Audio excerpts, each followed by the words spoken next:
Today, I'm going to review how the category performed overall, what drove that performance, and what I would recommend improving next year. Overall, the category had a weak year. Total sales were only down about 1% from 8.35 million last year to 8.25 million this year. So at first it does not look too bad, but when we look deeper, the performance was not healthy. Supercenter comp sales were down 12%, inventory increased a lot, turns declined, and markdowns increased sharply. Margin dollars fell and GMROII dropped from 2.65 to 1.19. So even though sales were almost flat, the category became much less profitable and much less efficient.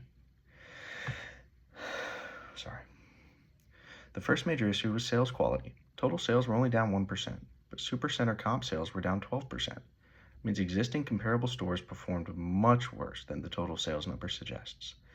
Average price also increased from $4.33 to $4.49, which is about a 4% increase. The average price went up, but sales still declined. That suggests the category likely sold fewer units or had weaker customer demand. The quarterly trend also got worse as the year went on. In Q1, sales were up 2.75%, but in Q2, sales were down 3%, and in Q3, sales were down 4%. Supercenter comps are also negative in every quarter and got worse, moving from down 8% in quarter 1 to down 16% in quarter 3. The second major issue was inventory. Retail dollar inventory increased 34%, and cost dollar inventory increased almost 63%. That is a big problem because sales were not growing with the inventory. A healthy category should usually see inventory and sales move in the same direction. Here, inventory went way up while sales slightly down. Because of that, turns declined. Unit turns dropped from 2.48 to 1.9. Retail turns dropped from 2.42 to 1.78.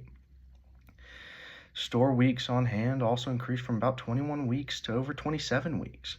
It means the category had too much product sitting in stores and was moving much slower than last year.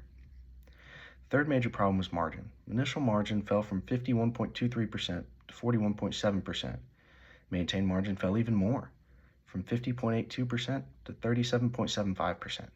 This is important because maintained margin is a better measure of the actual profitability of the product after markdowns. Gross maintained margin dollars dropped from about 4.24 million to 3.11 million, which is a decline of more than 1.1 million. So the category did not just lose a little bit of sales, it lost a lot of profit. Markdowns were one of the biggest reasons margins declined. Markdown dollars increased from about $71,670 last year to $558,406 this year. Markdown percent to sales increased from 0.86% to 6.77%. That is a major red flag. It tells me that the category probably had too much inventory, slow-moving products, or items that customers were not buying at full price. The markdowns may have helped move some product, but they seriously hurt profitability. GMROII brings all of these problems together. GMROII dropped from 2.65 to 1.19. It means the category earned much less gross margin for every dollar invested in inventory. This is probably the clearest sign that the category's inventory was not productive. The business had more inventory, slower turns, lower margins, and fewer margin dollars. For next year, my first recommendation is to reduce inventory and improve inventory control. The category needs to bring weeks on hand closer to last year's level of about 21 weeks instead of 27 weeks. It also needs to improve turns back toward last year's level.